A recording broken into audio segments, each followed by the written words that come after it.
with horror at having had such a wicked, ungrateful thought about her darling Mamma.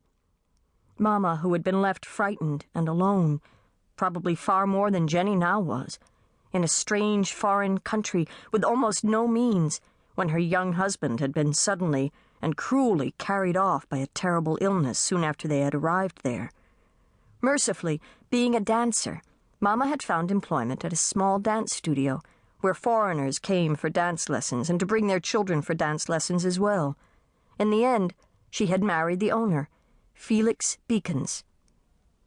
Felix Beacons had loved Jenny, always wearing a smile on his face as he watched her flitting about the studio, a great pink bow perched like a trembling butterfly on her golden ringlets, and on her cherubic, pink-cheeked face, a winning smile that enchanted all who saw her. And, of course, he had adored Jenny's Mamma, with her own golden curls, rosy cheeks, and radiant smile, and her twinkling light as a fairy's toes that barely touched the dance studio floor as she whirled across it in her grand, bright, frilly dresses. He complained constantly that he wished he could do more for his little charmers, and that they were not so very poor. For although the handsomely dressed American, British, French, and German ladies and gentlemen who patronized the studio were wealthy, very little of that wealth found its way into dance lessons. So while they all, as was the custom of foreigners in China then, had large households of many servants, Felix Beacons could only provide for his family a small apartment run by but 2 servants, Ling and his wife, Cho Mei. But Jenny herself did not care a bit that they did not have half a dozen or more servants, for Cho Mei was her ama, the nursemaid who cared as tenderly for Jenny as did her own Mamma. Nor did it matter to her that earnings from the studio were so meager she could not attend expensive private schools, the only English-speaking schools available. For after carefree days spent at the studio, she was given reading and writing lessons every night by her Papa Felix. So her life was a full and happy one, despite Papa's complaints.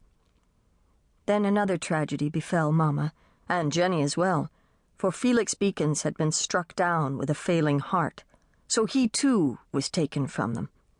Mamma had struggled valiantly to keep the studio going, but at last, weakened by all she had endured, she had fallen prey to a deadly illness of the lungs.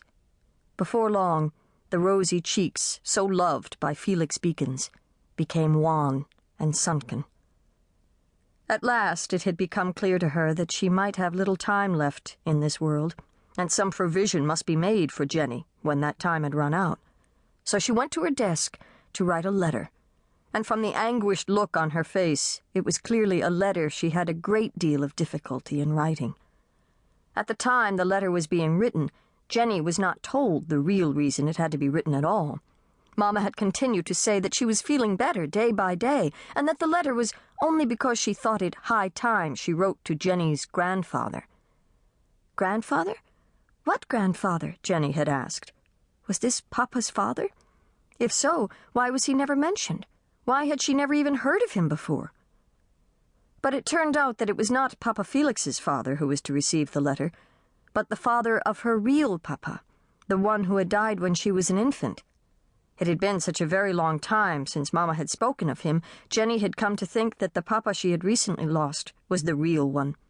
Now, here was this real grandfather being written to because Mamma thought it was high time she did. Why? Why, after all this time, write to someone of so little importance in their lives that Jenny had never even been told about him?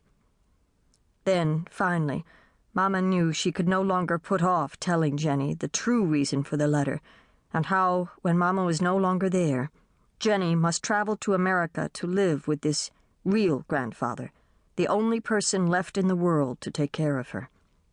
With the meager funds remaining to her, Mamma had, it appeared, already arranged for Jenny's passage.